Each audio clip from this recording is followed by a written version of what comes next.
चलिए शुरू करते हैं। आज हमारी एक्सरसाइज नंबर 3.2 है और कक्षा 10, ठीक है ना। तो इसमें देखो पहले वाले सेशन में हमारा पहले का 6वां क्वेश्चन छूट गया, तो सबसे पहले उसे करेंगे और फिर हम दूसरा ये क्वेश्चन करेंगे, तीसरे के दोनों क्वेश्चन, ठीक है। तो इसे हल करते हैं। चलो ये देखो कौन सी विधि से हम हल कर रहे हैं, इनको हम करते आ रहे हैं शुरू से प्रतिस्थापन विधि से, तो इनको भी हम प्रतिस्थापन विधि से करेंगे, ठीक है। उसमें लिखा हुआ प्रतिस्थापन विधि से हल करना है, ठीक है ना। अच्छा, प्रतिस्थापन विधि से हल करना है तो हमें पहले किसी एक चर का मान निकालना होगा, मतलब x का मान y के पदों में लिखना होगा या y का मान x के पदों में लिखना होगा। तो लिखते हैं समीकरण 1 से। चलो समीकरण 1 से एक लिखो अपना 3x/2 माइनस के 5y/3 इक्वल टू माइनस के 2, ठीक है। एलसीएम लो कितना आ गया, 6 आ गया, सॉरी एलसीएम मतलब x का मान ज्ञात कर रहे हैं तो y वाले पद को उधर भेजो। 3x/2 इक्वल टू माइनस के 2 प्लस के 5y/3, सही है। मान लिया मुझे x का मान ज्ञात करना है तो y वाले पद को उधर भेजना पड़ेगा। ये हो गया x का मान y के पदों में लिखना, तो इसके नीचे एक लगा के लासा लेंगे।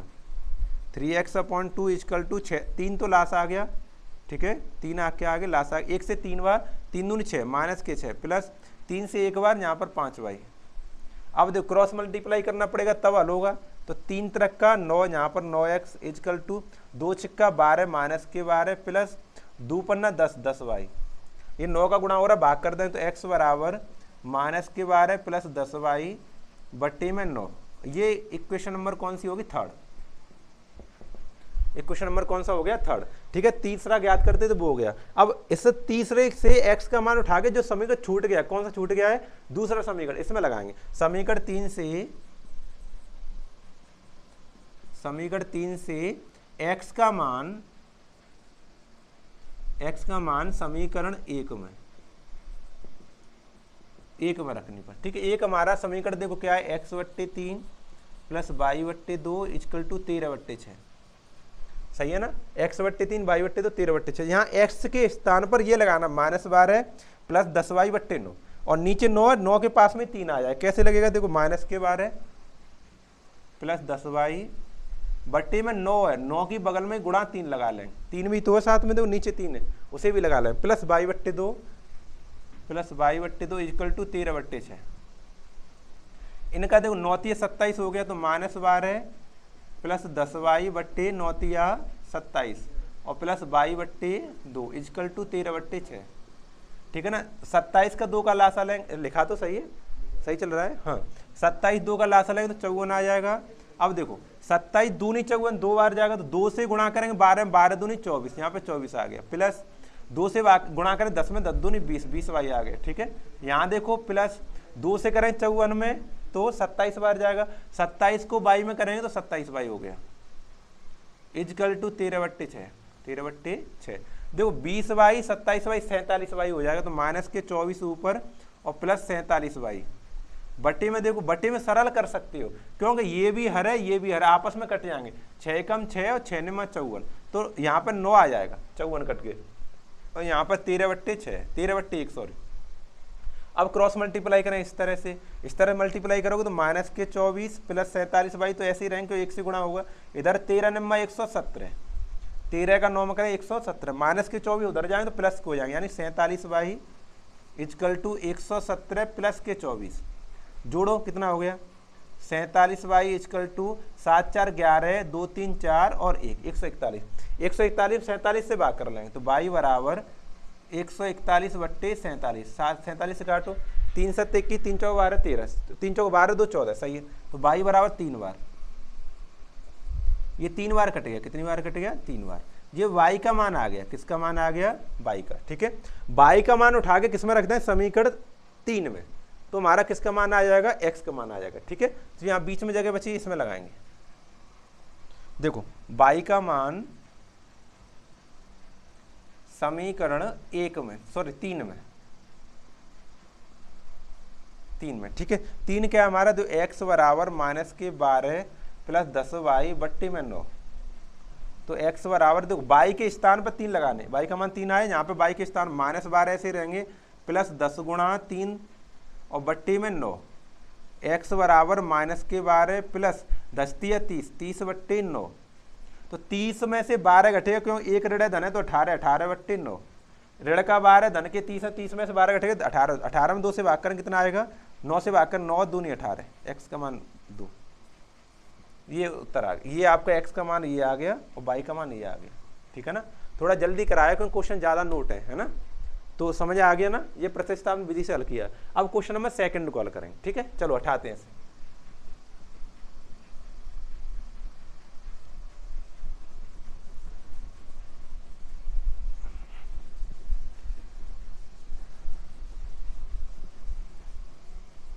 चलो देखो क्वेश्चन नंबर 2 देखो लिखा हुआ है 2x plus 3y equal to 11 और 2x minus 4y equal to minus के 24 को हल कीजिए और इससे m का मान ज्ञात करो यदि ये इसके लिए हो, है ना, ये हो। ये बाद की बात है, पहले दोनों को हल करो। दोनों को लिखो 2x plus 3y equal to 11 और दूसरा है 2x माइनस के 4y इक्वल टू माइनस के 24, ठीक है।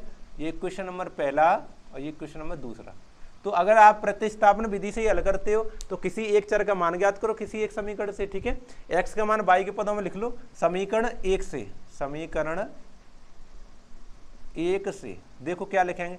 एक समीकरण हमारा 2x plus 3y equal to 11, तो हमें x का मान y के पदों में लिखना है, तो प्लस के 3y उधर जाके माइनस हो जाएगा, यानी 2x बराबर 11 माइनस के 3y हो गया, ठीक है। 2 का भाग कर देंगे तो x बराबर 11 माइनस के 3y बटे 2, ये समीकरण नंबर 3 हो गया। बस समीकरण 3 से x का मान उठा के समीकरण छूट गया है 2 में लगा देंगे। समीकरण 3 से x का मान समीकरण 2 में लगाओ। देखो हमारा दूसरा समीकरण 2x माइनस के 4y इक्वल टू माइनस के 24, तो x की जगह पर हमें लगाना है इतना, तो 2 तो लिखा रहेगा, है ना। यहाँ पे लगा देंगे, देखो गुणा का चिन्ह लगा दूं, लाओ गुणा का चिन्ह। देखो 11 माइनस के 3y बट्टी में 2, ये लिख दिया मैंने x के स्थान पर, और माइनस के 4y इसको लिखा रहने दो बराबर माइनस के 24। देखो ये गुणा हो रहा है तो इससे ये वाला 2 कट जाएगा, तो अब रह जाएगा 11 माइनस के 3y और माइनस के 4y इक्वल टू माइनस के 24, ठीक है। तो अब 3y 4y कितना माइनस के 7y, और ये 11 प्लस का उधर जाके माइनस का हो जाएगा, माइनस के 24 तो हैं पहले से, माइनस के 11 और आ जाएंगे। जोड़ो दोनों को, कितने हो गए माइनस के 7y इक्वल टू माइनस के 35 हो गए। 34 हो 11 24 हो 11 35, और ऋण से ऋण हटा दो धन हो गया। y बराबर 7 का भाग करो, 35 में 7 से भाग करें तो 7 पन्ना 35, y का मान 5 आ गया। y का मान कितना आ गया 5 आ गया। अगर y का मान 5 आ गया तो y का मान उठा के किस में लगा दें समीकरण 3 में, तो x का मान आ जाएगा। y का मान समीकरण 3 में, y का मान समीकरण 3 में लगाओ। दो x बराबर हमारा 11 माइनस के 3y बट्टे में 2 है, सही है, ठीक है। तो y के स्थान पर आपको 5 लगाना है, लगाओ। x बराबर 11 माइनस के 3 गुणा 5 बट्टे में 2, कैलकुलेट करो। 11 माइनस 5 या 15 गुणा होगा ना, पहले 11 तो ऐसे लिखे रहने दो, माइनस के चिन्ह लगा लो, 3 में 5 में गुणा करो 15, 15 में 4 घटाओ, 15 में 4 घटेगा माइनस के 4, क्यों माइनस के 15 बड़े है, 2 से भाग करो 4 में तो माइनस 2 बार, यानी x का मान माइनस के 2 आ गए। क्या देखो इसको हल कर दिया, x का मान 2 आ गया माइनस का, और y का मान 5 है। पहला प्रश्न हो गया जो उसने कहा था हल कीजिए, हल कर दिया। अब m का मान ज्ञात करना, यदि y बराबर mx प्लस 3 हो। देखो यदि y बराबर mx प्लस 3 हो तब हमें ज्ञात करना है m का मान। तो यहाँ पर y है और x है, y की जगह पे y का मान 5 लगा दो, x की जगह पे x का मान लगा दो माइनस के 2, उत्तर आ जाएगा, ठीक है। y का मान देखो 5, यहाँ पे 5 लगा दिए, बराबर m गुणा माइनस के 2 है, x का मान प्लस के 3, x का मान माइनस 2 है। 3 को धर लेके आओ, पक्षांतर करो तो 5 माइनस के 3 इक्वल टू m गुणा माइनस के 2, 5 में 3 के 2 बचे, 2 बराबर m माइनस के 2, माइनस के 2 का क्या कर लग जाएगा भाग लग जाएगा। m का मान ज्ञात करना, गुणा हो रहा है तो क्या हो जाएगा भाग हो जाएगा, यानी m बराबर 2 बट्टे माइनस के 2, 2 बट्टे माइनस के 2, माइनस 2 से भाग करूंगा तो कितनी बार जाएगा एक बार, तो m बराबर माइनस का 1, माइनस का 1 आ जाएगा m का मान, यही ज्ञात करना था, ठीक है। दिख रहा होगा वैसे माइनस 1, ला और बड़ा लिख दूं, ठीक है ना। यदि y का मान और x का मान इसमें लगा देंगे तो m का मान माइनस के 1 आ जाएगा, ठीक है। अच्छा क्वेश्चन, बहुत अच्छा क्वेश्चन है, इसको स्टार लगा लो, ये अच्छा क्वेश्चन है, ठीक है। ठीक है ना। अब क्वेश्चन नंबर थर्ड में ये लिखा है, दो निम्न समस्याओं को रैखिक समीकरण बनाओ। पहली बात तो ये रैखिक समीकरण ऐसे दिए थे पहले हमें, अब दिए नहीं है, बनाने ऐसे ऐसे समीकरण बनाओ और बनाने के बाद फिर उसे प्रतिस्थापन विधि से हल करो। कौन सी विधि से हल करो? प्रतिस्थापन विधि से हल करो। तो चलो 2 क्वेश्चन मैंने नोट किए, दोनों को फटाफट देखते हैं सेकंडों में।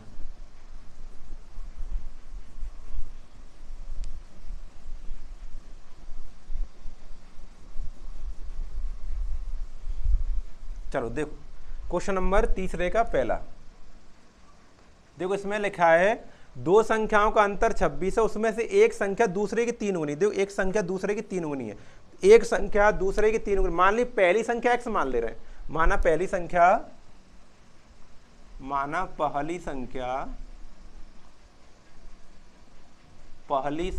x है, तो दूसरी कितनी हो जाएगी? दूसरी संख्या अल्टीमेटली 3x हो जाएगी, क्योंकि 3 गुनी है ना, 3x हो जाएगी, ठीक है ना। देखो उसने कहा दूसरी संख्या की 3 गुनी है, तो 3 गुनी कर दिया। अब दोनों का अंतर उसने दिया है प्रश्नानुसार दोनों का अंतर, मतलब अंतर का मतलब क्या होता है? बड़ी संख्या से छोटी संख्या को घटाना, बड़ी संख्या से छोटी संख्या को घटाना। अच्छा ऐसे मैंने शॉर्ट में ज्यादा कर दिया है, 2 समीकरण बना के हल करूं मैं। चलो तो हटा दे, दूसरी संख्या x y मानते, फिर पहली संख्या x दूसरी y, ठीक है ना मैंने शॉर्ट में कर दिया, ठीक। दूसरी y, वो जल्दी हो जाता, यही उत्तर आ जाता आधे बोर्ड पे ही, पूरा होता भी जल्दी हो जाता। दूसरी संख्या y हो गई है ना। तो देखो इसने पहली कंडीशन दी है कि 2 संख्याओं का अंतर 26 है, तो मान ले रहे हैं इसमें कि यहाँ पर x बड़ी है y से, है ना। तो पहली शर्तानुसार 2 संख्याओं का अंतर 26 है, यानी बड़ी वाली संख्या में से छोटी वाली घटाते हैं तो कितना? 26 आता है, एक समीकरण, ठीक है ना। और दूसरी शर्त कह रही है कि उसमें एक संख्या दूसरी की 3 गुनी है, तो दूसरी शर्त ये कह रही है, दूसरी शर्त कह रही है कि जो x है वो 3 गुनी है, कौन की? y की। जी वाली x है, x बड़ी वाली संख्या तो 3 गुनी होगी, तो बड़ी वाली संख्या है वो 3 गुनी है y की। अगर तुम बराबर लगाना चाह रहे हो, देखो x ये बड़ी वाली संख्या है जो छोटी है, तो ये 3 गुनी है y की 3 गुनी, तो इसको बराबर लगाना चाह रहे हैं, इसलिए हमें 3 से इसमें गुणा करना पड़ेगा। ये तो बात समझ में आ रही है। ये समीकरण नंबर 2 समझ लो, समीकरण नंबर 2। बस प्रतिस्थापन विधि से तीसरा समीकरण ज्ञात करने की जरूरत नहीं है, इसका मान देखो उठा के यहाँ लगा दो, ठीक है ना। लगा दें समीकरण 1 में, समीकरण 2 का मान समीकरण 1 में, समीकरण 2 का मान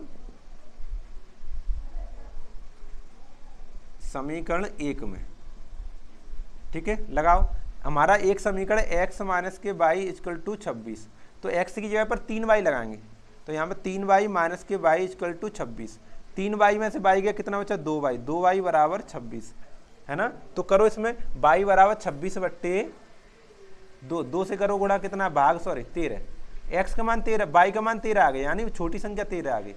छोटी संख्या कितनी आ गई? छोटी वाली थी ना, दूसरी वाली, दूसरी संख्या जो छोटी मानी थी हमने, दूसरी संख्या वो 13 आ गई।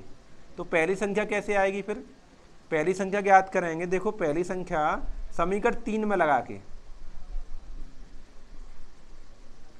पहली संख्या देखो समीकरण 3 में लगा के, एक y का मान समीकरण 2 में लगा दें, 3 में 2 में y का मान समीकरण 2 में, 2 है हमारा x बराबर 3y, है ना। तो y का मान लगाओ 3 गुणा 13, 13 तिया 39, तो ये 39 आ जाएगा, 39 और 13 उत्तर आ गया, ठीक है ना। ऐसे मैं शॉर्ट में कर रहा था, वो वही याद चल रहा था मेरा, ठीक है। ये ऐसे करके इस तरह से प्रतिस्थापन विधि से करना है, ठीक। चलो अब क्वेश्चन नंबर 2 करते हैं, इसे हटाते हैं। आसान क्वेश्चन है, इतने कठिन नहीं, बहुत ज्यादा सरल है, तभी तो जल्दी जल्दी याद चल जाता है सरल क्वेश्चनों में। ऐसे लगता है कि आप लोगों से आ रहा होगा, तो मैं सोचा जल्दी जल्दी कर दूं। देखो ये कह रहा है 2 संपूरक कोण, बड़ा कोण छोटे कोण से 18 देखे, तो इसमें भी ऐसे ही मानेंगे। माना छोटा कोण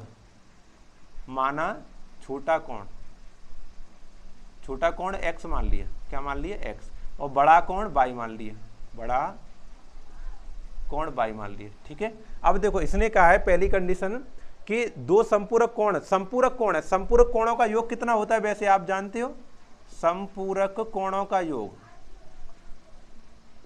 कोणों का योग, ये प्रमेय है हमारी, संपूरक कोणों का योग 180 होता है। कितना होता है? 180। तो संपूरक कोण कौन कौन से? x प्लस के y इक्वल टू 180। ये तो इक्वेशन नंबर पहला हो गया। दूसरी कह रहा है कि उसमें दो संपूरक कोण है, बड़ा कोण छोटे कोण से 18 अधिक है। बड़ों वालों कहाँ है भाई? बाई। दूसरी शर्त कह रही है, पहली शर्त तो ऊपर है,